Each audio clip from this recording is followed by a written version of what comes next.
Hello students, ఈరోజు మనం senior ఎకనామిక్స్లో factors of promoting economical development అంటే ఆర్థిక అంశాలని ప్రోత్సహించేటటువంటి కారకాలు ఏంటో ఈరోజు మనం ఎక్స్ప్లెయిన్ చేసుకుందాం. చూడండి, ఎకనామికల్ డెవలప్మెంట్కి సంబంధించి అంటే నాట్ ఓన్లీ ఇండియా, వరల్డ్ వైజ్గానైనా సరే ఎకనామికల్ డెవలప్మెంట్కి సంబంధించి అక్కడ ఉన్నటువంటి జియోగ్రాఫికల్ ఫీచర్స్తో పాటు capital formation, natural resources, agrarian sectors యొక్క డెవలప్మెంట్, అగ్రికల్చర్ సెక్టార్ యొక్క situations and marketing surplus of agriculture, industrial structure and condition in foreign trade, economical systems అనేవి ఖచ్చితంగా వాటి యొక్క స్టేజెస్ అనేవి ఏ విధంగా ఉన్నాయనేది ఖచ్చితంగా తెలవాలి. సో ఈరోజు మనం ఈ ఫ్యాక్టర్స్ ఆఫ్ ప్రమోటింగ్ ఎకనామికల్ డెవలప్మెంట్లో క్యాపిటల్ ఫార్మేషన్ గురించి చెప్పుకుందాం. Capital means investment. చూడండి, ఏ కంట్రీలో ఉన్నా సరే, వరల్డ్ వైజ్గా ఏ కంట్రీలో ఉన్నా సరే ఎకనామికల్ డెవలప్మెంట్ కావాలంటే ఖచ్చితంగా ఆ కంట్రీ యొక్క క్యాపిటల్ ఫార్మేషన్ అనేది, క్యాపిటల్ సిచ్యువేషన్స్ అనేవి ఏ విధంగా ఉన్నాయనేది మనం తెలుసుకోవాలి. బికాజ్ ఆఫ్ ఏ కంట్రీ డెవలప్మెంట్కైనా సరే development means of technological development కావచ్చు, heavy level of equipment and different of works, irrigation project కావచ్చు అండ్ ఆఫ్ ఇండస్ట్రియల్ ప్రాజెక్ట్స్ కావచ్చు. ఏ ప్రాజెక్ట్స్కి అయినా సరే మనం డెవలప్మెంట్ చేసుకోవాలి అంటే ఎకనామికల్ డెవలప్మెంట్ పార్ట్లో ఒక భాగంగా ఖచ్చితంగా క్యాపిటల్ అనేది ఉండాలి.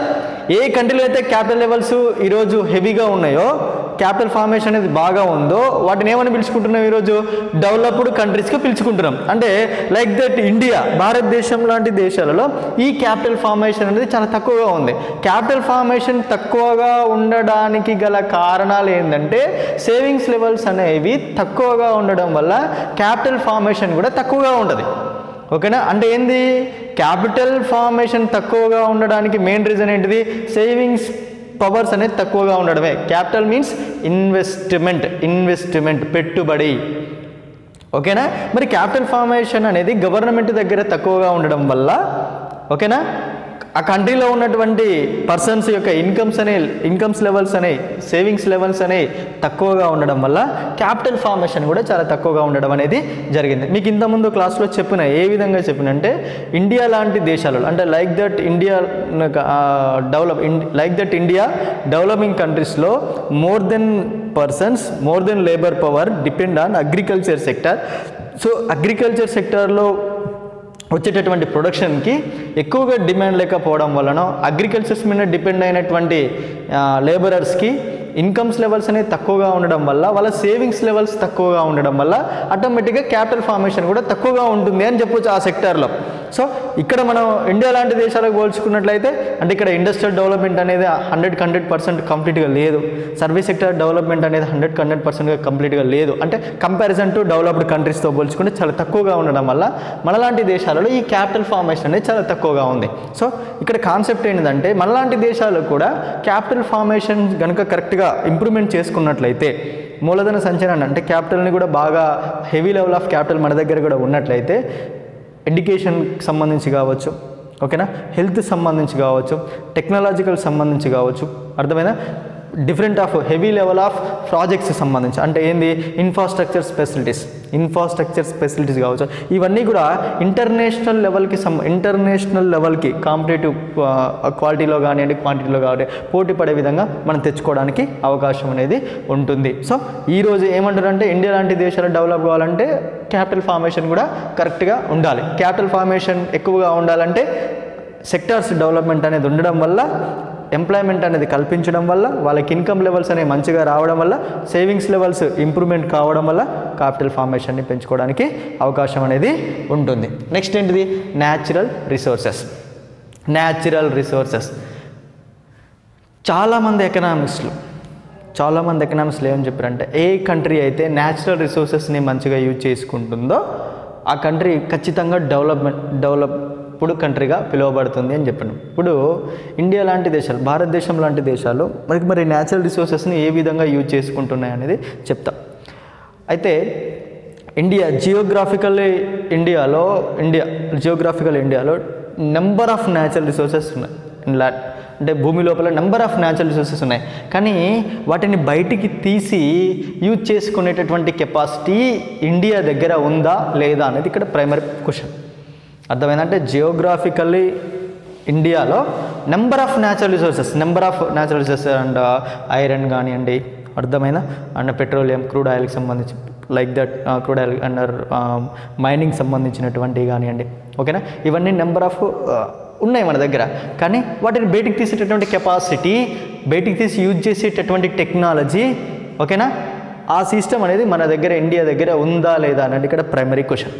ఓకే, అయితే నేనేమంటానంటే భారతదేశం దగ్గర ఆ కెపాసిటీ అంటే టెక్నాలజికల్గా మైనింగ్ లోపల ఉన్నటువంటి ఈ న్యాచురల్ సోర్సెస్ని మనం సరిగ్గా యూజ్ చేసుకోలేకపోతున్నాం. ఎందుకంటే ఆ టైప్ ఆఫ్ టెక్నాలజికల్ మిషనరీ అనేది మన దగ్గర లేకపోవడం వల్ల మనం యూజ్ చేసుకోలేకపోతున్నాం అనేది ఇక్కడ ప్రైమరీ క్వశ్చన్. ఓకేనా, మరి వాటిని ఏ విధంగా బయటికి తీసి వాడాలి, ఏ విధంగా డెవలప్డ్ కంట్రీస్గా మన ఇండియాని కూడా ప్రపంచ దేశాలు అంటే వరల్డ్ ఎకానమీలో ఇండియా ఈజ్ డెవలప్డ్ కంట్రీగా పిలువబడాలి అంటే వీటిని కంప్లీట్గా యూజ్ చేసుకోవాలి. న్యాచురల్ రిసోర్సెస్ని కంప్లీట్గా యూజ్ చేసుకోవాలి అంటే దానికంటే ముందు ఫస్ట్ ఏం చేయాలి, హ్యూమన్ రిసోర్సెస్ని డెవలప్ చేయాలి. న్యాచురల్ రిసోర్సెస్ని కంప్లీట్గా 100% యూజ్ చేసుకోవాలంటే హ్యూమన్ రిసోర్సెస్ని డెవలప్ చేయాలి. హ్యూమన్ రిసోర్సెస్ అంటే ఎవరు? మనమే. Where all human resources, all are education persons అందరినీ కూడా హ్యూమన్ రిసోర్సెస్గా మనం పిలువబడతాం. మరి హ్యూమన్ రిసోర్సెస్ ఎప్పుడు హ్యూమన్ రిసోర్సెస్ డెవలప్మెంట్ ఉంటుందో అంటే హ్యూమన్ రిసోర్స్ డెవలప్మెంట్ కావాలి అంటే అక్కడ ఎడ్యుకేషన్ అనేది డెవలప్మెంట్ కావాలి. ఏ ఎడ్యుకేషన్ డెవలప్ కావాలి? మంచి టెక్నాలజికల్ ఎడ్యుకేషన్ డెవలప్మెంట్ ఉంటే హ్యూమన్ రిసోర్సెస్ని డెవలప్ చేసుకోవడానికి ఛాన్స్ అనేది ఉంటుంది.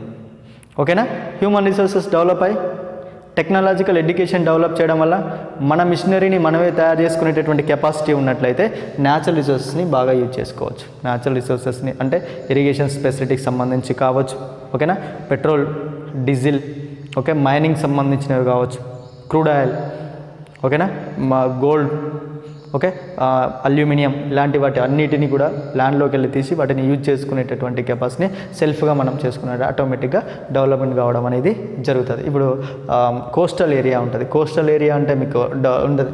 కోస్టల్ ఏరియా అంటే ఇండియాకి సముద్రం ఉన్నటువంటి ప్రాంతాలను మొత్తం కూడా వీటన్నిటిని కూడా కోస్టల్ ఏరియా అంటాం అన్నమాట.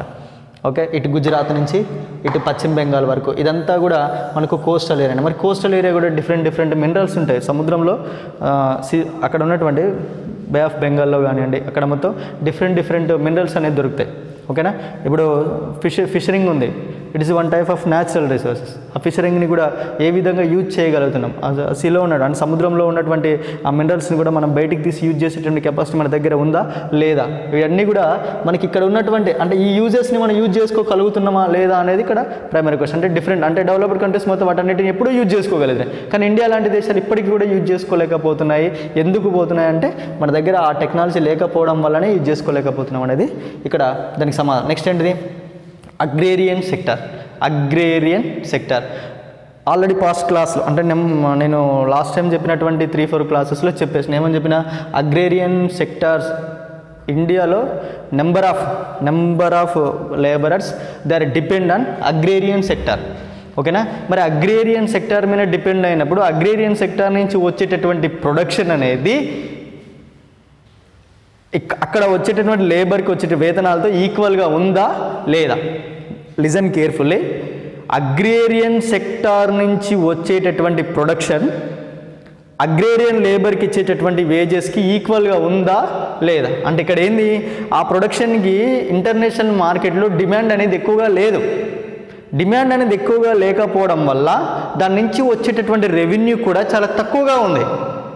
ఓకేనా, మరి ఇక్కడ మనకు ఏంటి, ఏ సెక్టార్లో ఉన్నాయి మీద డిపెండ్, ఎవరైతే ఎంతమంది అయితే డిపెండ్ అయ్యారో వాళ్ళ యొక్క ఇన్కమ్ లెవెల్స్ మంచిగా ఉన్నప్పుడు మాత్రమే సేవింగ్ పవర్, క్యాపిటల్ ఫార్మేషన్ అనేది ఆటోమేటిక్గా జరుగుతుంది. కానీ ఇండియా లాంటి దేశాలలో అగ్రికల్చర్స్ మీద డిపెండ్ అయ్యి, ఓకేనా, లో లెవెల్ ఆఫ్ ఇన్కమ్ ఉండడం వల్ల అగ్రేరియన్ సెక్టార్ ఇంకా వెనుకబడి ఉందని చెప్పుకోవచ్చు. మరి దీన్ని డెవలప్మెంట్ చేయాలని ఏ విధంగా డెవలప్మెంట్ చేయాలంటే ఫస్ట్ అగ్రేరియన్ సెక్టార్ మీద డిపెండ్ అయ్యేటటువంటి పాపులేషన్ తగ్గాలి. ఎందుకు తగ్గాలి సార్ అంటే పాపులేషన్ అనేది ఎప్పుడు ఇంక్రీజ్ అవుతూ ఉంటుంది కానీ ల్యాండ్ అనేది ఇంక్రీజ్ కాదు. అవుతుందా? ల్యాండ్ సప్లై అనేది ఎప్పుడు కాన్స్టెంట్గా ఉంటుంది, కానీ పాపులేషన్ అనేది ఎప్పుడు అదే విధంగా ఉంటుంది అంటే ఉండదు. అది ఎప్పుడు ఏమవుతుంది, ఇయర్ వైజ్ ఇంక్రీజ్ అవుతూనే ఉంటుంది. మరి ఇంక్రీజ్ అవుతున్నటువంటి పాపులేషన్కి మరి ఉన్నటువంటి ల్యాండ్ ఫుడ్ గెయిన్స్ ఇవ్వగలుగుద్దా, ఇవ్వలేదా?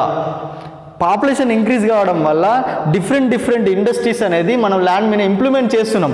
అలా ఇంప్లిమెంట్ చేయడం వల్ల ఏమవుతుందంటే ల్యాండ్ యొక్క దాని యొక్క కెపాసిటీ అనేది కంప్లీట్గా ఏమైపోతుంది, తగ్గిపోవడం వల్ల అగ్రికల్చర్ చేసే దాని యొక్క వైశాల్యం విస్తీర్ణం కూడా ఏమవుతుంది, తగ్గిపోతుంది. అలా తగ్గిపోవడం వల్ల ఏమవుతుంది, దాని నుంచి వచ్చేటువంటి ప్రొడక్షన్ కూడా తగ్గిపోతుంది. ఇలా తగ్గిపోవడం వల్ల ఏమవుతుందంటే ఫుడ్ గెయిన్స్కి స్కేర్సిటీ వచ్చేటటువంటి ఛాన్సెస్ ఉంటుంది. ఆహార ధాన్యాలు కొరతగా వచ్చేటటువంటి ఛాన్సెస్ కూడా ఉంటుంది. మరి దాన్ని అధిగమించాలంటే ఏం చేయాలి? ఈ నవే డేస్లో ఏం చేసినాం, అగ్రికల్చర్లో గ్రీన్ రెవల్యూషన్ అనేటటువంటి ఒక పాలసీని ప్రవేశపెట్టిన. Green revolution means it one type of ఏమంటారు, ఇండస్ట్రియల్ రెవల్యూషన్ లాగానే గ్రీన్ రెవల్యూషన్ మీన్స్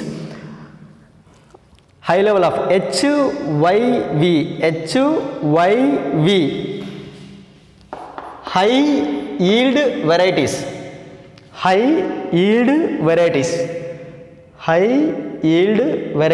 అధిక దిగుబడినిచ్చే వంగడాలు అంటాం, విత్తనాలు.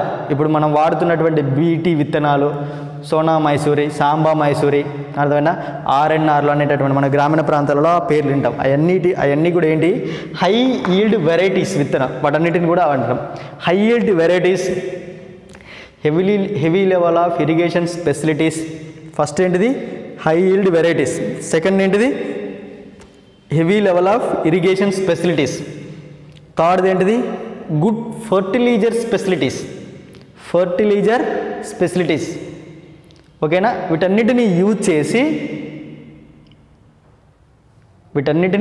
చేసి హెవీ లెవెల్ ఆఫ్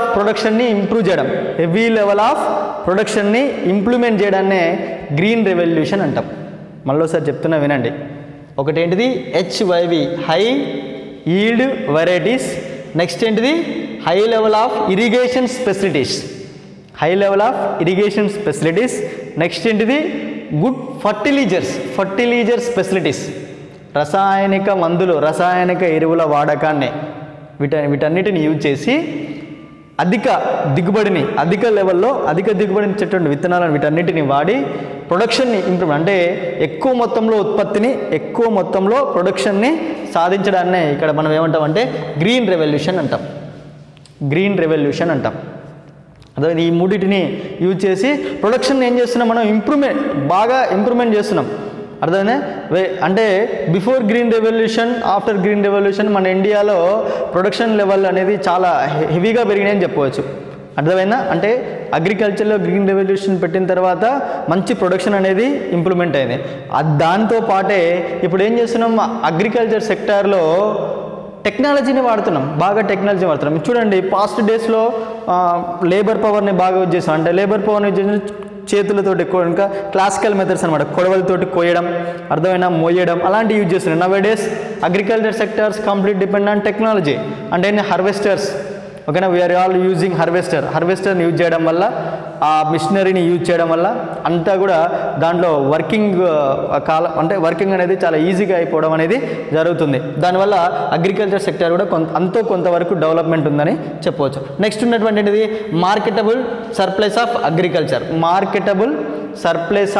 అగ్రికల్చర్. అంటే ఏంటిది, ఈ అగ్రికల్చర్కి సంబంధించినటువంటి సెక్టార్లో సర్ప్లస్ అనేది అంటే మిగులు అనేది ఏ విధంగా ఉండాలంటే, ఇప్పుడు ఇండియా లాంటి దేశాలలో పాపులేషన్ అనేది బాగా ఎక్కువగా ఉండడం వల్ల ఫస్ట్ అగ్రికల్చర్ నుంచి వచ్చేటటువంటి ప్రొడక్షన్ మన పాపులేషన్కి సరిపోదా?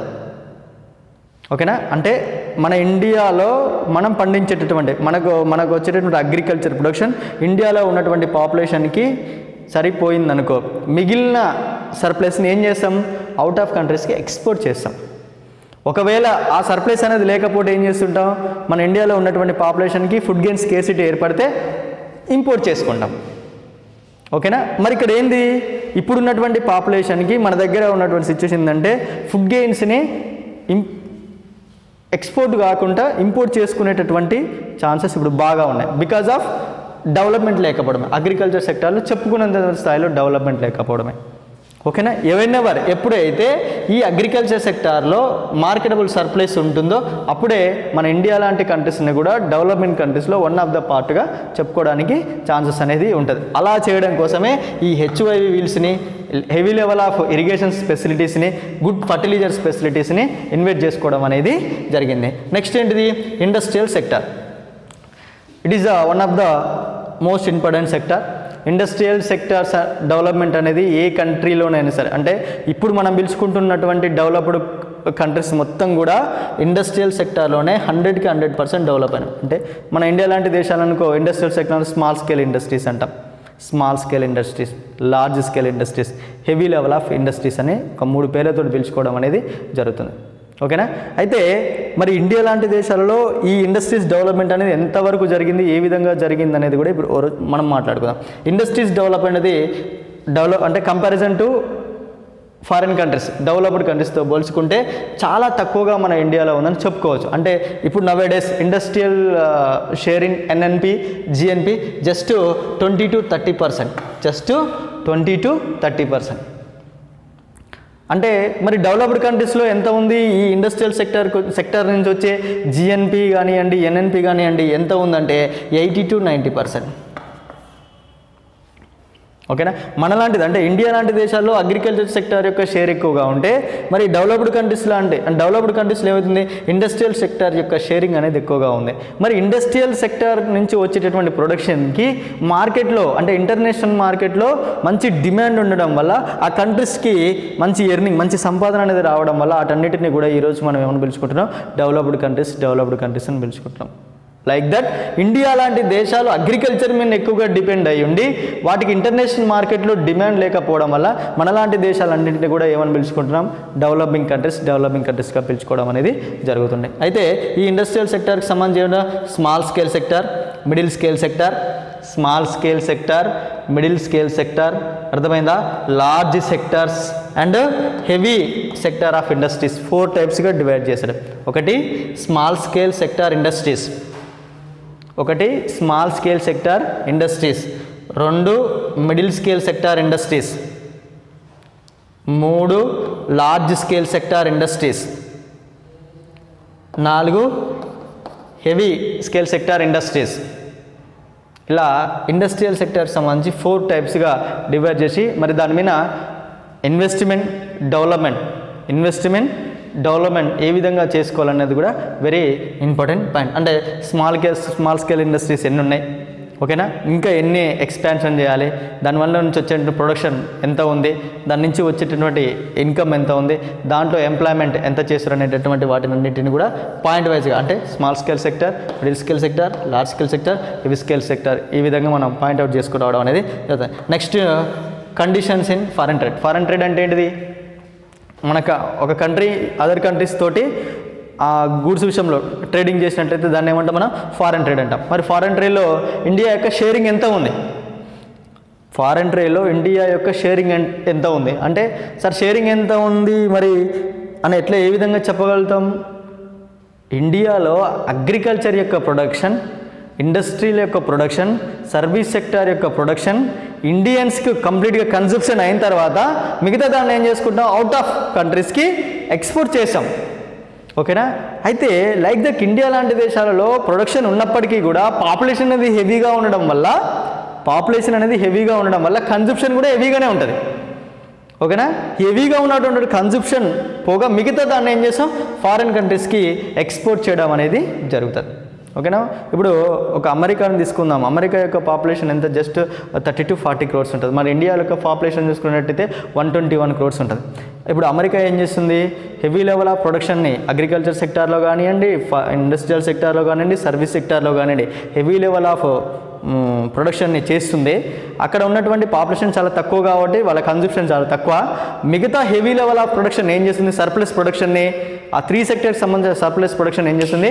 మనలాంటి అంటే లైక్ దట్ ఇండియా లాంటి డెవలపింగ్ కంట్రీస్కి ఎక్స్పోర్ట్ చేస్తూ బాగా డాలర్స్ని సంపాదించి ఈరోజు వరల్డ్లోనే వరల్డ్లోనే మోస్ట్ క్యాపిటల్ కంట్రీ, మంచి వెల్త్ క్యాపిటల్ కంట్రీగా అమెరికా, అగ్రరాజ్యంగా బాగా పైసలు ఉన్న రాజ్యంగా ఈరోజు అమెరికాను పిలుచుకున్నాం అంటే అది రీజన్.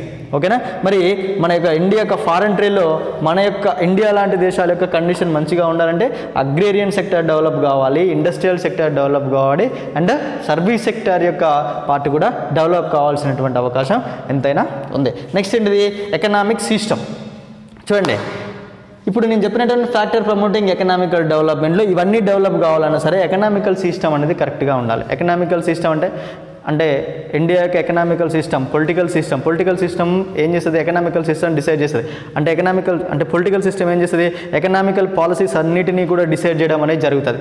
అంటే లెసిఫేర్ సిస్టమ్ ఉందా, క్యాపిటల్ ఎకనామికల్ సిస్టమ్ ఉందా, సోషల్ ఎకనామికల్ సిస్టమ్ ఉందా, ఏ ఎకనామికల్ సిస్టమ్ వల్ల ఒక సొసైటీ అనేది డెవలప్ అవుతుంది. ఇప్పుడు ఇండియా ఉంది, ఇండియాలో ఏ ఎకనామికల్ సిస్టమ్ ఉంది, మిక్స్డ్ ఎకనామికల్ సిస్టమ్ ఉంది. మిక్స్డ్ ఎకనామికల్ సిస్టమ్ అంటే ఏంటిది, ప్రైవేట్ సెక్టార్ పబ్లిక్ సెక్టార్ రెండు కలిసి పనిచేసినట్లయితే దాన్ని ఏమంటాం, మిక్స్డ్ ఎకనామికల్ సిస్టమ్ ఉన్నది. అంటే ఇండియాలో ఇండస్ట్రియల్ పాలసీస్ కానివ్వండి, సర్వీస్ సెక్టర్ సంబంధించిన పాలసీస్ కానివ్వండి, ఇంకా ఏ పాలసీస్ అయినా సరే దేనికి ఈక్వల్గా అంటే దేనికి అనుగుణంగా రూపొందించాలి, మిక్స్డ్ ఎకనామికల్ సిస్టానికి అనుగుణంగా రూపొందించాల్సినటువంటి అవసరం ఎంత ఉంది. అంటే ఈ ఎకనామికల్ సిస్టాన్ని కనుక కరెక్ట్గా ఇంప్రూవ్మెంట్ చేసుకున్నట్లయితే ఆటోమేటిక్గా మనం ఒక కంట్రీని డెవలప్ చేసుకోవడానికి అవకాశం అనేది ఉంటుంది. ఇది factors promoting the economical development.